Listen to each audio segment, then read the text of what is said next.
Ken, para ilipat na itong Young Master niyo, no? Palalula. Total, upat man. Sa tundaman, lipat na doon yan duwa. Upat man niyo. May mato na naman yan duwa. Putragis na yan. Di naman umaandar. Baka mamaya mahirapan tayo niyan. Naku po. Oo nga naman, apat. Landmaster, 1, 2, 3, 4. Da makina. O yun nga, walang makina. Landmaster lang.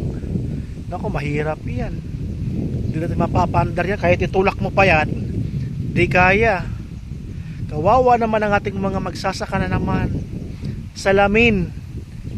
Oo, kita nyo? Salamin sa bukid. Ang hirap na mga bagong tarok. Kawawa yung mga bagong transplant na mga palay. Kawawa naman. Ano ba yan? Parang buwan-buwan may bagyong dumarating sa atin. Ano kaya nangyayari sa mundo?